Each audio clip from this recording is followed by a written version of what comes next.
Je vais commencer ma présentation par le MACNOA.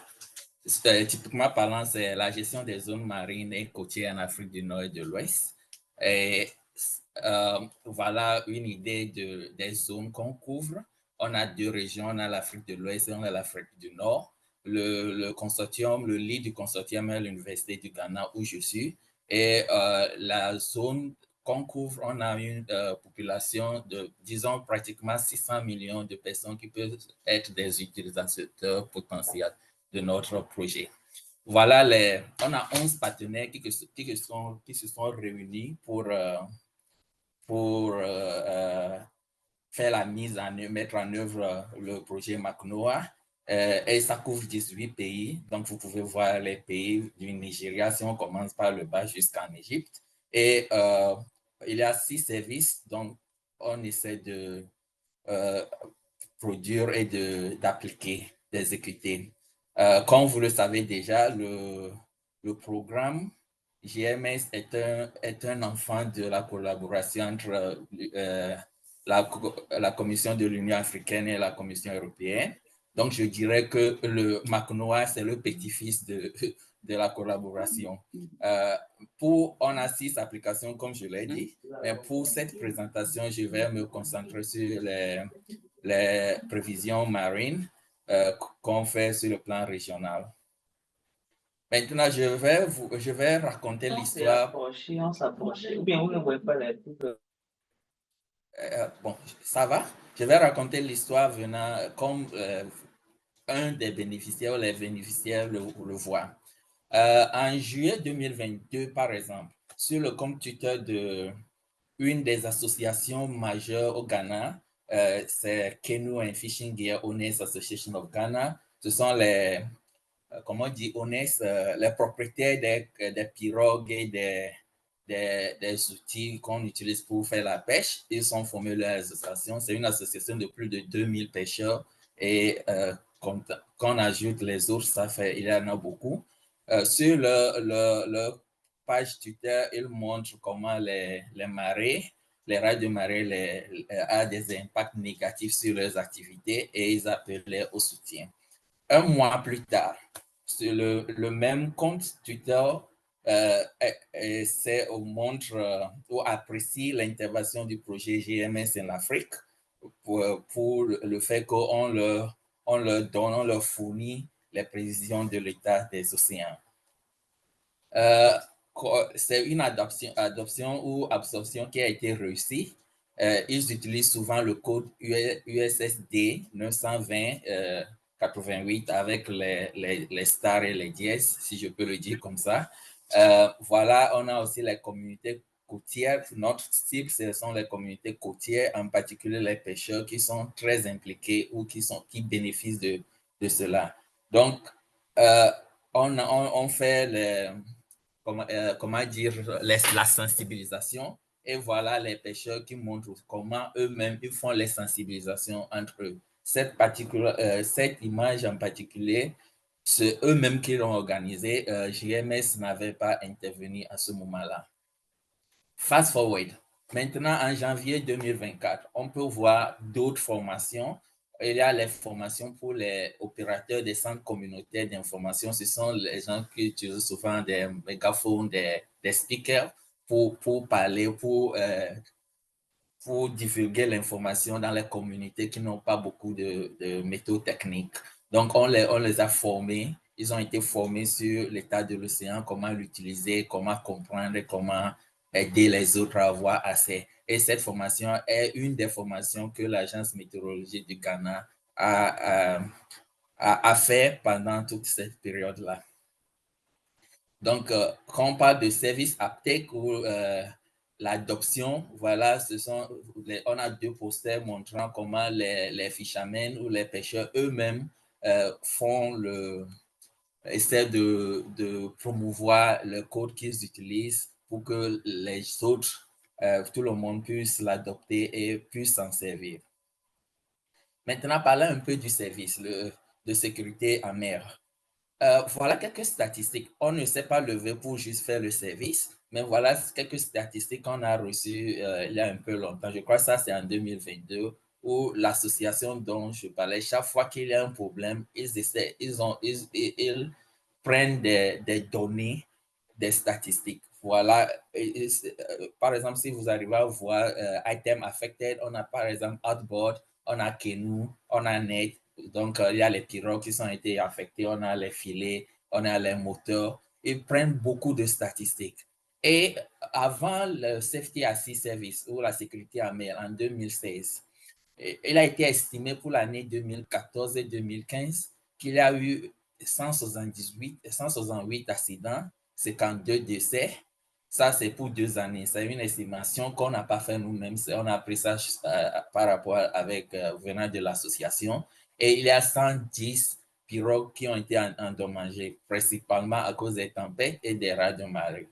Mais en 2022, 6 ans après l'introduction du service, on a, on a, on a, on a record, how will I say, on a enregistré, voilà, on a enregistré 8 cas d'accidents venant des rats de marée, un décès et 75 filets, pirogues et moteurs qui ont été endommagés.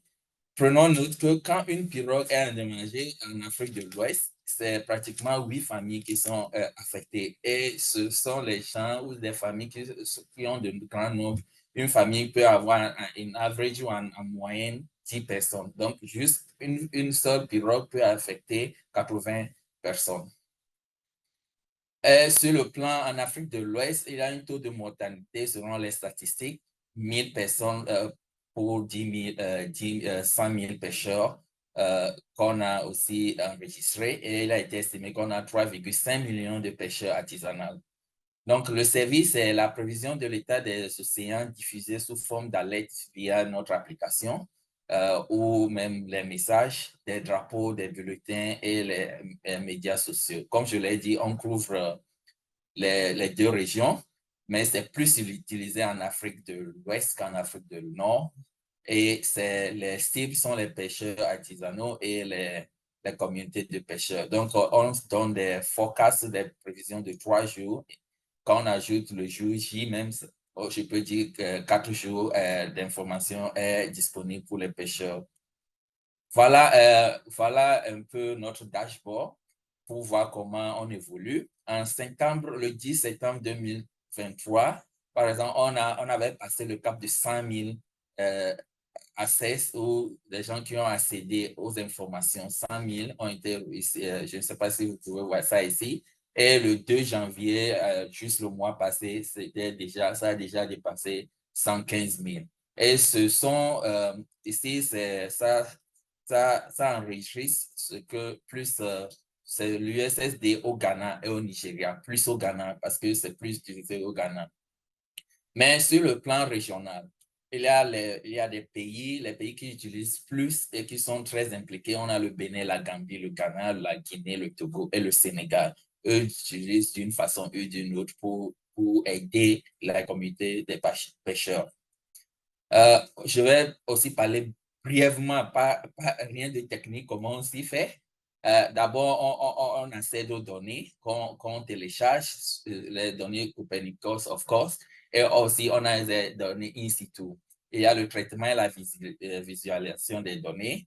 On fait engagement des parties prenantes, développement des produits.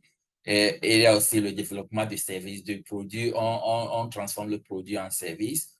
Il y a la phase pilote et puis avec le feedback, on améliore le produit. C'est quelque chose de, je dirais, en cercle. On les engage, on les sensibilise à utiliser les produits, on prend le feedback, le retour et on essaie d'améliorer le produit. C'est comme ça que ça s'y fait avec eux. Aussi, il y a le volet formation qui est très important pour nous. Comment développer les compétences en matière de traitement et de visualisation des données. Et ces derniers temps, on se concentre sur les capteurs de IoT, ou les capteurs à faible coût pour pouvoir prendre plus de données in situ pour valider les données satellitaires qu'on a. Et on peut faire ça. Or, il y a des projets pilotes pour prendre les données avec les pirogues, les filets que les pêcheurs artisanaux utilisent. Pour diffuser l'information, pour s'assurer que tout le monde a accès à l'information. Et là, on a 14 canaux de diffusion. On a les shortcodes que vous avez, on a j'ai oublié de mettre ça en français, on a les drapeaux de différentes couleurs, on a les billboards, les enseignes publicitaires, les posters, les audios, les recours vidéo, l'application, les social media, les bulletins. Voilà, juste des images. On a beaucoup de groupes de WhatsApp aussi qui fonctionnent très bien. Voilà, on s'est vraiment impliqué dans la vie communautaire des pêcheurs. Le premier, par exemple, c'est un régalia où il y avait des compétitions entre les pêcheurs. GMS a sponsorisé ça et comme ça, ils savent tout ce que c'est que GMS. Même les programmes, on essaie, chaque fois qu'il y a des programmes, on organise, on participe pour pouvoir avoir plus d'utilisateurs. Voilà quelques images des enseignes. Le bulletin, ça, c'est journalier et je reçois ça chaque jour. À part ceux qui sont sur les plateformes WhatsApp ou les par mail, ils reçoivent ça chaque jour. Ça, c'est une idée des screenshots de l'application qu'on on reçoit. J'ai pris le cas du Bénin ici parce que les 18 pays aussi ont accès à l'information par l'intermédiaire de l'application. On a les codes USSD comme j'ai mentionné. OK, au Ghana, non, au Ghana, il y a des small mistakes here. Un petit faux. Le Ghana, c'est 920 star 920 star 88 dièse. Et au Nigeria, c'est 347 star 87 dièse. Le Bénin s'est acquéri d'un code, mais on n'a pas encore, c'est pas encore fonctionnel. La Côte d'Ivoire est dans le processus pour s'en acquérir. Voilà, donc c'est facile pour tout le monde d'accéder, c'est payé pour. Donc, disons, c'est gratuit pour eux. N'importe quel network ou réseau qu'ils utilisent, ils ont l'information. Donc, si au Ghana, par exemple, quand on utilise le code ici, ça nous amène sur l'écran là où on a Today pour aujourd'hui, le jour prochain, le surlendemain, ainsi de suite. Et voilà ce que le résultat final, plus ou moins. Ça, ce sont des images des drapeaux et des posters, des affiches qu'on partage pour plus éduquer les gens, comment nous contacter. Voilà quelques contacts avec, quand je vais partager le truc, on a les liens dessus et je vous dirai merci.